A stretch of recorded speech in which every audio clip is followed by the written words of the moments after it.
The rain fell hard on the pavement the day everything shattered. I stood outside the classroom, my shoes soaked, my fingers trembling with disbelief. Aiden Cross's voice echoed in the hallway, loud and clear, accusing me of something I hadn't done. "She stole Sierra's necklace," he had said, eyes cold, lips tight with conviction. The crowd around us gasped, whispering like snakes slithering through grass. I looked at him, searching for a sign, any sign, that this was a cruel joke, a misunderstanding. But all I found was emptiness in the eyes that once promised forever. Sierra Vale stood behind him, her eyes glistening with false tears, clutching her pearls like a wounded dove.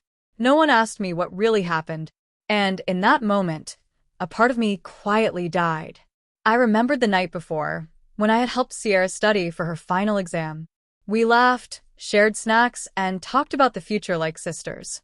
She had left her necklace on my desk and forgot about it, but I never touched it. The next morning, it was missing, and suddenly it was in my locker, wrapped in my scarf. I didn't even bother to plead my innocence. My voice would drown in the tide of their lies. The teachers looked at me with disappointment, not surprise, and that was the deepest cut of all. Aiden didn't even flinch as they asked me to leave the campus for investigation. I kept staring at him, hoping he'd flinch, blink, or look away. But he met my gaze with indifference, as if I had never meant anything to him.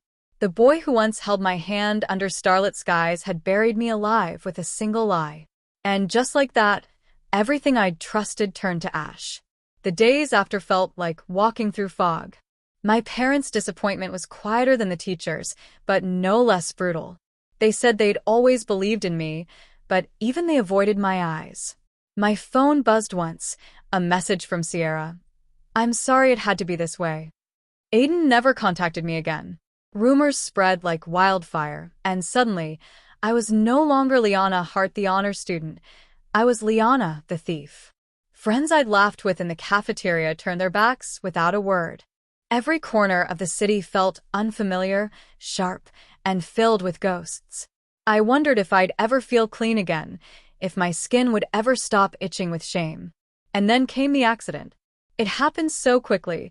A driver ran the red light, and I saw headlights before I felt pain. The world went black in an instant, no warning, no time for last words. But what came next wasn't death. It was silence, followed by light. I opened my eyes to the familiar ceiling of my bedroom, the calendar on the wall still showing March 4th, the day before the accusation. I sat up, gasping, my heart pounding like a war drum. Everything looked exactly the same, yet something in the air told me this was real. It wasn't a dream, not a hallucination, not a trick of the mind. I had been reborn, sent back by fate, time, or some silent force that pitted me.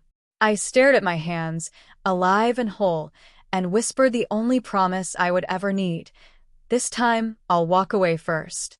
Rebirth doesn't come with instructions, it only comes with pain. But the second chance carved a fierce clarity into my soul. I wouldn't try to change Aiden Cross or expose Sierra Vale. I wouldn't scream the truth into deaf ears again. This time, I'd choose my own path, far away from them, from the ruin they left me in. When Aiden chose University B to stay close to Sierra, I chose University A without hesitation. I didn't tell anyone, not my parents, not my friends, not even myself sometimes. I simply moved forward, like a ghost walking toward sunlight. I began locking myself in my room, studying tirelessly, determined to leave everything behind.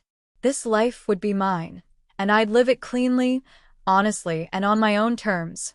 The morning sun filtered through my window, warm and golden, as if the universe were offering quiet comfort. I sat at my desk, hands folded, breathing in the stillness that marked this new beginning. The decision I had made in my heart felt like a razor-sharp line between who I was and who I refused to be again. In my first life, I followed Aiden to university, be like a shadow afraid to lose its light. I had believed love meant sacrifice, even if that sacrifice was my own identity. But love built on betrayal was no love at all. This time, I refused to dim myself for anyone, especially someone who had extinguished me so mercilessly. I opened my laptop, heart thudding, and applied to University A without hesitation. It was far, quiet, and beautifully unfamiliar. For the first time, I was choosing for me. I didn't tell my parents right away. I didn't want to hear their confusion or questions about Aiden. Their memories hadn't reset like mine had, and I knew they still saw him as the golden boy. They would never understand why I suddenly changed paths without explanation. So I quietly started preparing, gathering brochures, studying the new curriculum, researching the campus life at University A. I used the silence of my room as a sanctuary, one where I could stitch together the fragments of my soul. Some nights I cried, not because I missed Aiden, but because grief still clung to the corners of my heart. Grief for the girl I used to be, for the way she smiled when he texted her, "Good morning." Grief for the way she trusted so easily, so completely. But every tear that fell made the air feel a little lighter, like letting go was its own kind of healing. At school, I kept my head down and my lips sealed. I no longer laughed in the corridors or waited by Aiden's locker with shy notes. I had erased those rituals, rewriting my every move like a soldier preparing for battle. Sierra still greeted me in the mornings, all smiles and sweetness, as if she hadn't stabbed me in the back in another life.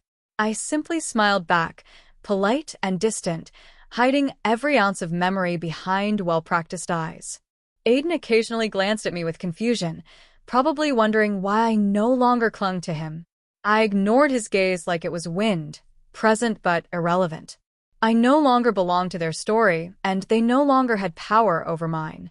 It was a strange peace, standing so close to people who once destroyed me, and feeling nothing but clarity. Every choice I made after that was stitched with quiet defiance. I stayed home during weekends when Aiden lingered on campus. I declined invites that involved Sierra and kept to myself during group projects. I stopped trying to be liked or understood, and instead focused on becoming unbreakable. The more distance I created between us, the more grounded I felt in who I was becoming. The pain didn't vanish, it simmered beneath the surface, but I no longer let it control me. Each day without them was a silent victory, a reclaimed piece of my life. The old Liana would have chased explanations and begged for truth. The new Liana simply packed her things and moved out when Aiden brought Sierra home. Because walking away wasn't weakness, it was the strongest thing I had ever done. And so, the months passed in quiet preparation. I studied harder than I ever had, fueled by purpose rather than pressure. I applied for scholarships, mapped out goals, and envisioned a life where I didn't orbit someone else's world. I imagined late-night study sessions alone in the University A library, the soft hum of ambition in the air. I imagined sipping tea in my dorm window, peaceful and unbothered. I imagined meeting people who saw me without expectation or assumption. Most of all, I imagined a life where my worth wasn't something I had to constantly prove. And for the first time, I felt a sliver of hope bloom quietly inside me. A fragile, beautiful thing that whispered, "You're allowed to be free." The first day at university, I felt like stepping into a world untouched by ghosts. The campus buzzed with excitement, yet I moved like a whisper through the noise. My dorm was small but filled with light, and it became my sanctuary. I unpacked slowly, placing books on shelves like bricks in a new foundation. Every object had meaning now. Every notebook, every pen, a symbol of who I was building myself to be. I kept to myself during orientation, nodding politely when spoken to but avoiding deep conversations. No one knew who I was, and that anonymity was a relief. I studied in the library until late, fueled by quiet resolve. My phone stayed silent, untouched, unburdened by messages I no longer wished for. I didn't want anyone from the past finding a way into this life. At first, the loneliness stung like frostbite. I missed laughter, missed the warmth of casual companionship. But I reminded myself that comfort built on illusion was never worth the cost. I poured myself into textbooks and lectures, grasping concepts like lifelines. Professors took note of my diligence, but I never lingered to chat after class. I became the girl who sat in the second row, always early, always prepared. It was easier to disappear into excellence than risk being seen again. Sometimes I wondered if I'd become cold, but I chose to call it protected. Every night, I lit a small candle in my mind, a flame for the girl who never got the chance to live freely. And each day, I studied not for grades, but for liberation. The library became my second home. Its silence matched my spirit, and the dusty smell of old pages soothed something broken inside me. I chose the same window seat every evening, where golden light spilled across my notes. No one disturbed me there, except once, when a boy asked if the seat beside me was taken. I nodded without looking up, and he walked away without a word. Something about that moment clung to me, like a question unanswered. But I pushed it aside, reminding myself that people are distractions, and distractions are dangerous. I didn't come here to feel, I came here to rebuild. And bricks don't cry when they're laid. Still, even walls get cracks. There were nights when the silence felt too deep, too wide, too echoing. I would lie in bed, staring at the ceiling, remembering laughter I once knew. Aiden's voice haunted my dreams, not in love, but in loss. Not of him, but of me, the version of me who believed people told the truth. I sometimes whispered my own name aloud, grounding myself, reminding myself I was here, now.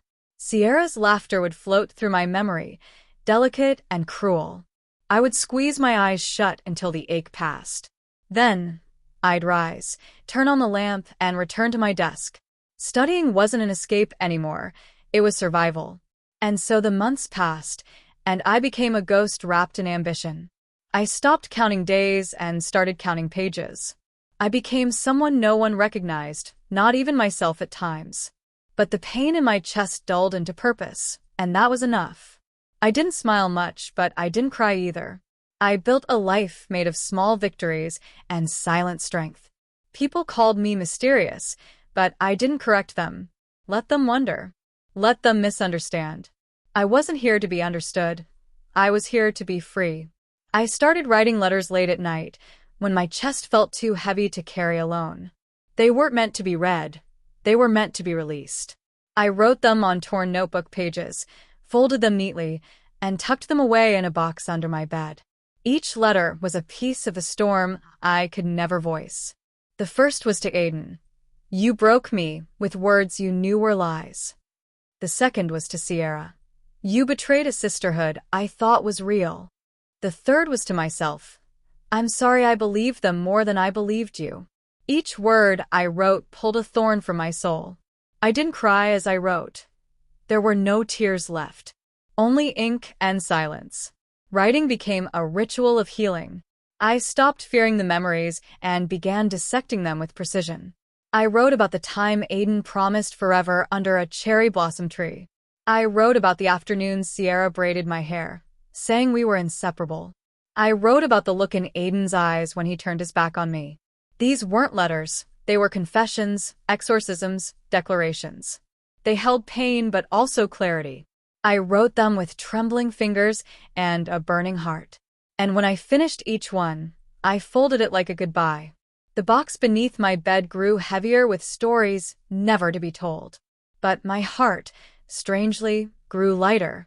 Sometimes I imagined sending one, leaving it in a mailbox, watching their reactions from afar. Would Aiden feel guilt? Would Sierra feel shame? Or would they simply shrug, as they always had, untouched by consequence? The truth is, I no longer needed their remorse. I didn't write for them. I wrote for the girl who never got closure. I wrote for the version of myself that needed a voice. I wrote to remember that I had survived. And survival, I realized, was a story worth telling, even if only to myself. I bought a small lock for the box, not to protect its contents, but to honor them. They were sacred fragments of a life I no longer lived. I decorated it with pressed flowers and wrote, "To the girl I was on top." It felt like creating a memorial, a place to mourn and to thank. I read through a few letters one evening, and instead of pain, I felt pride. I saw how far I'd come from the ashes of who I used to be. I saw strength in the handwriting, resolve in the closing lines. No more begging for love, no more apologies for existing. I had written my grief, and in doing so, written my rebirth. The girl who wrote those letters was still me, but she no longer ruled me. And so the letters stayed in their box, untouched but not forgotten. I returned to my routines with a lighter heart, the weight of silence, now shared with pages. I no longer needed to scream into the void. I had written myself into peace. Aiden and Sierra's names no longer burned when I thought them. They were simply names now, not chains. I hadn't forgiven them, but I had freed myself from needing to. I had mourned what was lost and honored what remained. I closed the box gently and placed it beneath my bed. A chapter had closed, and in its place, a new story had begun. It began with a quiet knock at the library table. I was hunched over my notes, highlighter in hand, when a voice asked gently, "Is this seat taken?" I looked up to see a boy with kind eyes and a worn leather bag slung over his shoulder. He looked nothing like Aiden. His presence was softer, quieter, without sharp edges. I shook my head, unsure why my throat tightened at something so simple. He sat down silently, pulling out his laptop and giving me space. But something about his presence lingered, like warmth near frost. I tried to focus on my reading, but my pen shook slightly as I underlined words. He didn't speak again, not that day. But when I packed up to leave, he looked at me and offered a small, respectful smile. I walked away faster than usual, heart confused by its own flutter. His name, I later learned, was Julian Reed. He was a literature major, 1 year ahead of me, known for his quiet brilliance. Professors spoke of his essays with admiration, and classmates said he rarely spoke unless something mattered. I never intended to know him, but he kept finding his way to the same library table. Day after day, he sat silently across from me, never prying, never loud. At first, I thought it was coincidence. Then I noticed he waited until I arrived before choosing a seat. Sometimes, he brought a second coffee and placed it between us without a word. I never drank it, but I never moved it either. The gesture felt like a question wrapped in kindness. And for the first time in a long while, I didn't want to run. Weeks passed like petals falling from a tree, soft, unnoticed until the branch was bare. Julian became a presence I expected, even relied on, though we rarely spoke. One day, during a rainy afternoon, he finally broke the silence. "You always write with blue ink," he said softly, not looking up. I paused, startled by the observation. "It helps me feel calm," I replied, surprised to hear my own voice. He smiled slightly, his eyes still on his screen. "I like that," he said, and then the silence returned, comfortable, not heavy. It was the first conversation I had enjoyed in what felt like years. And from that day forward, our quiet companionship deepened. Julian never asked about my past, and I never asked about his. It was an unspoken agreement. Our silence was sacred. But he noticed things no one else did. The way I rubbed my thumb against my wrist when anxious. The way I tucked loose strands of hair behind my ear when concentrating. He noticed when I had trouble sleeping, offering a playlist of soft piano music. He noticed when I skipped meals, leaving a granola bar on the corner of my notes. I had built walls so tall, and yet somehow, Julian found a door I didn't know existed. His kindness wasn't loud, it was consistent. And slowly, I began to believe that not all people were storms. Some were shelters. I still wasn't ready to let anyone in completely. But Julian's presence didn't demand entrance. It simply waited. And that changed everything. For the first time, I didn't feel the need to explain or defend myself. I didn't have to be anyone but who I was in that moment. With Aiden, love had felt like walking on a wire, always one mistake from falling. With Julian, it felt like standing on solid ground. I wasn't sure what it was yet, but it was something real, something honest. And that was more than I had ever hoped for. The past has a cruel way of resurfacing when you least expect it. It was a spring morning when I saw Sierra's name in a student discussion forum. A new thread titled, "Transfer from University B, Meet Sierra Vale," had appeared in bold. My fingers froze over my keyboard, breath caught in my lungs like a snare. What was she doing here, in my space, in this new world I had fought to build. I clicked the thread out of instinct, my pulse thudding violently. Her photo stared back at me, smiling, radiant, and so terribly unchanged. I felt a tide of nausea rise inside me, followed by something colder. Fear. Would Aiden be next? Had they both followed me again? My sanctuary now felt tainted, like ink spilled on a clean page. I skipped my next class and returned to my dorm, heart spiraling. I locked the door and sat on my bed, trying to breathe. This wasn't supposed to happen. This world was mine, untouched by their betrayal. I had left that pain behind, buried it beneath months of silence and strength. And yet, with one name, everything cracked again. I didn't cry. I couldn't. I just sat there, fists clenched, staring at nothing.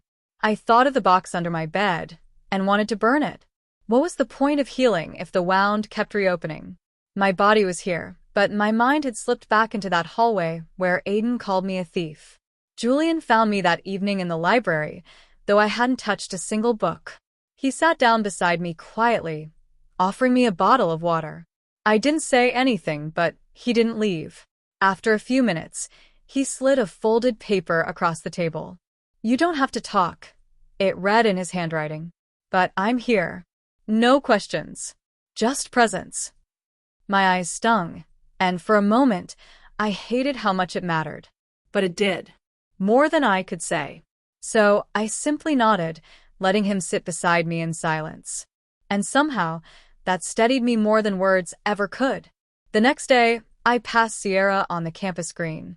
Her eyes lit up in recognition, but she quickly masked it with feigned surprise. "Liana?" she gasped, as if fate had reunited us kindly. I kept walking. Her voice followed, light and sugary. "I didn't know you were here. Isn't this crazy?" I turned slightly, met her gaze, and said softly, "Not really." Then I walked away, my legs trembling but my spine straight. I didn't owe her anything. Not forgiveness, not answers, not acknowledgement. She was part of a story I had outgrown. That night, I wrote one last letter. It wasn't to her or to Aiden. It was to the fear inside me. "You don't get to control me anymore," I wrote. "You don't get to steal this life." Then I folded it gently and burned it in a small tin on my windowsill.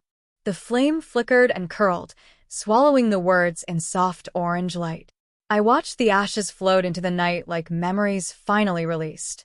Julian called just after, asking if I wanted to meet for tea. I said yes. Not because I needed saving, but because I was learning that healing sometimes means letting someone walk beside you. The little cafe Julian chose was tucked between two bookstores, with chipped teacups and warm lighting. It smelled of cinnamon and quiet comfort, like a place forgotten by time. I arrived early, nerves fluttering in my chest like trapped butterflies. I didn't know what this was, if it was a date or just kindness, but I was learning to let moments unfold without fear. When Julian walked in, his scarf half-tangled, he smiled like the sun rising over winter fields. He ordered chamomile for both of us, remembering I didn't like caffeine. We sat by the window, two quiet souls trying not to disturb the peace between us. "You okay?" he asked, not pressing. I nodded, sipping the tea slowly. "Today," I whispered, "I am." And that felt like a victory. We talked about books first, safe topics, neutral ground. Julian had a gentle way of speaking, his thoughts unfolding like stories. He told me he wrote poetry sometimes, but never shared it. I smiled and said, "That makes two of us." For a moment we laughed, and it felt like breathing after holding it for too long. I told him about my favorite author, how their words felt like home when mine didn't. He listened, truly listened, like each syllable mattered. No one had ever done that before, not even Aiden. Julian didn't fill silences with noise. He let them exist, made them sacred.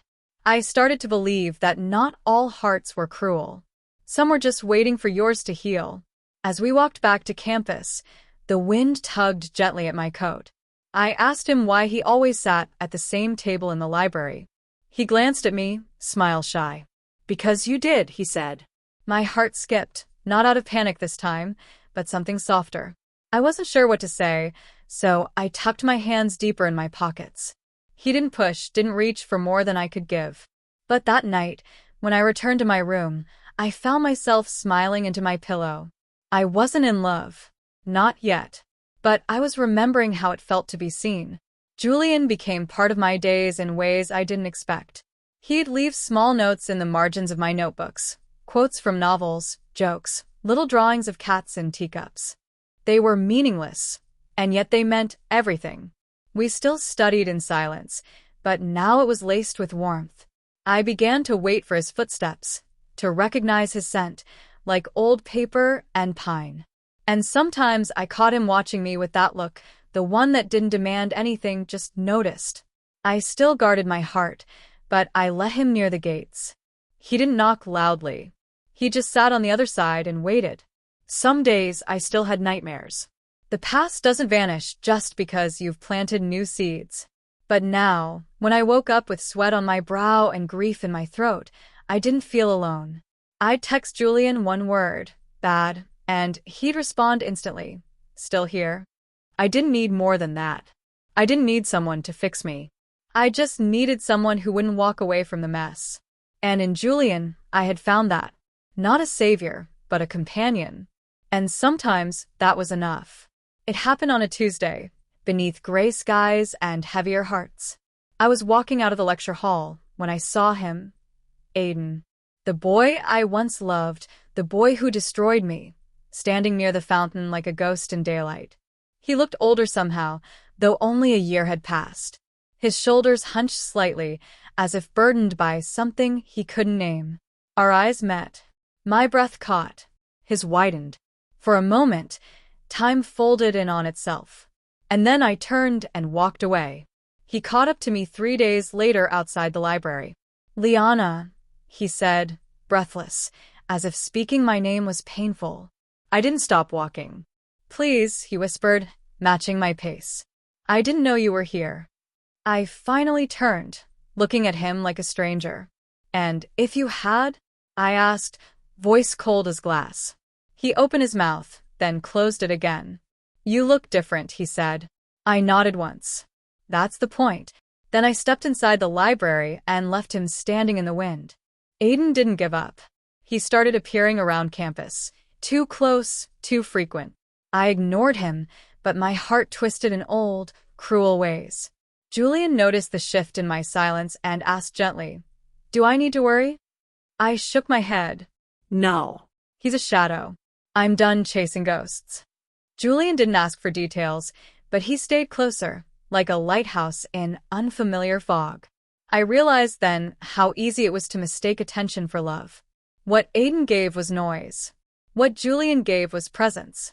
Eventually, Aiden cornered me behind the arts building, eyes red, voice shaky.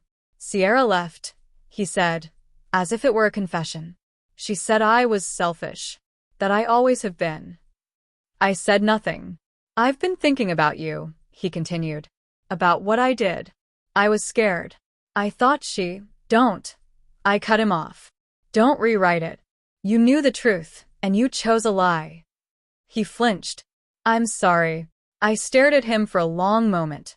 "So am I. But not for losing you. For ever loving you." I walked away from Aiden that day with no tears, no weight, no regret. I had feared this moment for so long, imagined it over and over. And yet, when it came, it was quiet, simple, like closing a door that should have been locked years ago.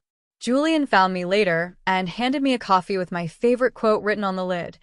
"You do not have to be who they made you." I smiled, not because I was healed, but because I had finally chosen myself. I returned to the box under my bed one rainy evening. I hadn't opened it since the night I burned that last letter.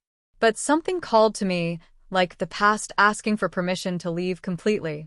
I opened the lid slowly, the scent of old ink and lavender rising like a memory. I read the letters one by one, tracing the handwriting like veins across a map. They were angry, broken, desperate, but also brave, honest, beautiful in their own ruined way. I found one at the very bottom unopened. addressed to the one I'll trust again someday. I had no memory of writing it. Hands trembling, I opened it. Inside were words I barely recognized, written in a moment of fragile hope. If you're reading this, it means you're letting someone near again. I hope they're kind. I hope they don't ask you to shrink. I hope they let you laugh. And if they don't, I hope you leave. Because you are worth the space you take up. You are allowed to be loved gently. I stared at the page, heart aching in the best way. I had written it for someone I hadn't met yet. And now I realized he was here. I folded the letter carefully and placed it in a new envelope. This time, I addressed it to Julian. I didn't give it to him right away. I carried it in my bag for weeks, waiting for the moment to feel right. It wasn't about confessing love, it was about honoring healing. And one evening, as we walked past the lake, he asked, "Why did you trust me?" I reached into my bag, handed him the envelope. "Because I wrote this before I even knew you." He read it in silence, then looked up with tears in his eyes. He didn't say anything. He just took my hand. And that was enough. That quiet acceptance. That gentle promise. We didn't kiss beneath the stars or dance in the rain. We just stood there, hands clasped, hearts open. And I realized then that love wasn't grand gestures or dramatic confessions. It was quiet mornings, silent understanding, and letters written in hope. I once believed that who I was had been lost in betrayal, that the girl I used to be had died with Aiden's lies. But I was wrong. She had simply been waiting, beneath the silence, beneath the hurt, for me to return. And I did. Slowly, painfully, but fully. I began taking long walks alone, not to escape, but to feel the world around me. I started journaling again, not letters, just thoughts. I went to poetry readings. I laughed at bad jokes. I let myself be soft again. Julian became part of my story, but not the whole book. He supported me, but never tried to fix me. He told me once, "I didn't fall for the version of you you're trying to become. I fell for the one who is already enough." That stayed with me, echoed in the chambers of my mind whenever doubt tried to return. I didn't owe anyone a perfect recovery. I just owed myself truth, peace, and the courage to be real. I forgave myself first, for staying too long, for trusting too blindly, for loving too hard. Then I forgave the silence, the days when I couldn't get out of bed, the nights I questioned if I was lovable at all. I stopped searching for closure from Aiden or Sierra. Their story wasn't mine anymore. My story was this, a girl who broke then bloomed. Graduation came sooner than I expected. I stood on stage, name called, heart full. As I looked into the crowd, I didn't search for Aiden. I searched for myself. And I found her, smiling, whole, unafraid. Julian stood beside my parents, clapping like the world depended on it. And for once, I let myself believe I deserved it. As I stepped off that stage, I whispered to the wind, "Thank you for the second chance."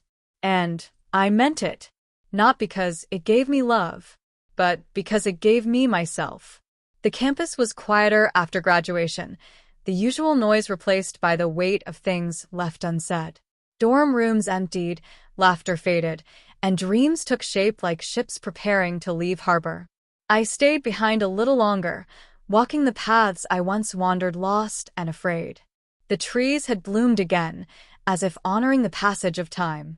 I stood beneath the library's archway and let the memories return, not to haunt me, but to remind me. This place had watched me fall, but it had also seen me rise. The girl who first stepped here was different. She was broken. Now I was bent in places but whole. Stronger, not because I never hurt, but because I survived the hurt. Julian had been offered a graduate scholarship in New York. He hadn't told me right away, afraid of disrupting the calm we'd built.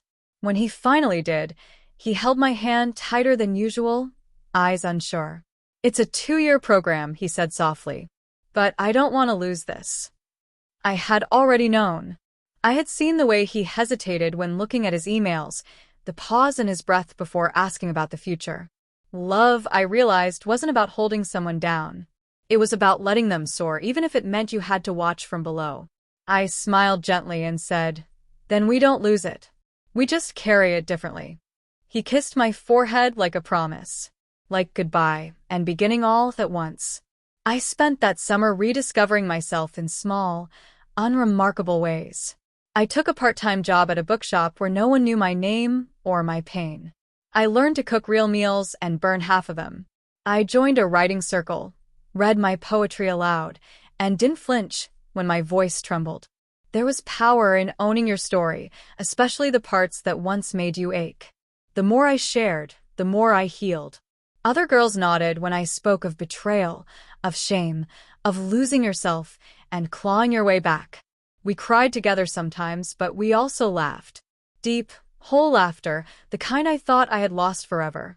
Julian and I called often, but never out of obligation. Sometimes, we simply breathed together over the phone.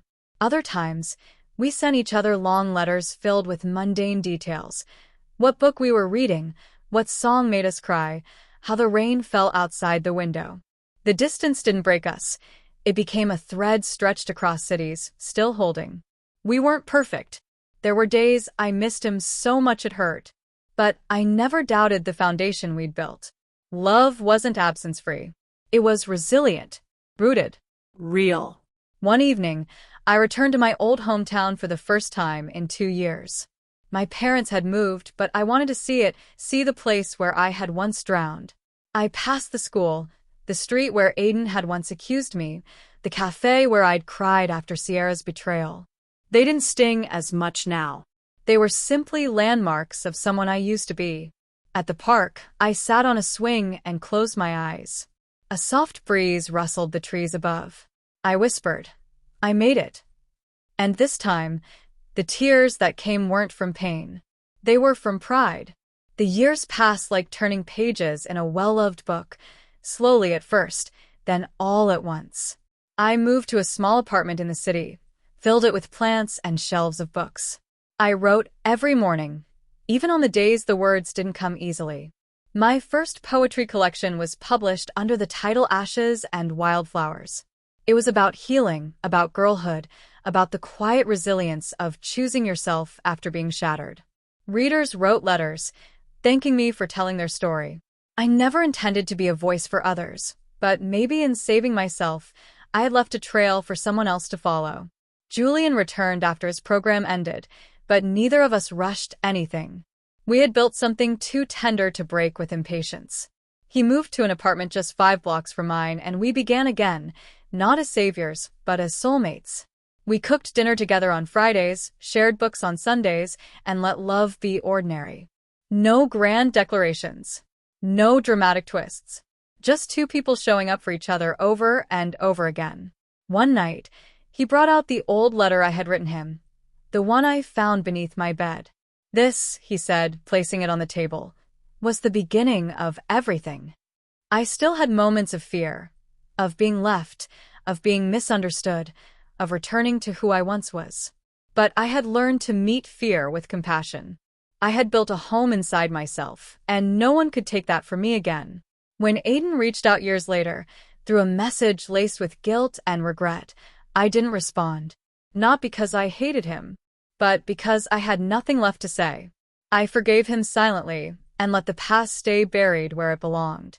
Not every wound needs a witness to its healing. Sierra became a name I rarely spoke again. I heard she left the country to start over, and maybe that was for the best. Sometimes, people don't deserve the closure they stole from you. And that's okay. Life isn't about making peace with everyone. It's about making peace with yourself. I walked through my life with softness now, not because I forgot the pain, but because I chose not to carry it. I chose joy. I chose hope. I chose Liana.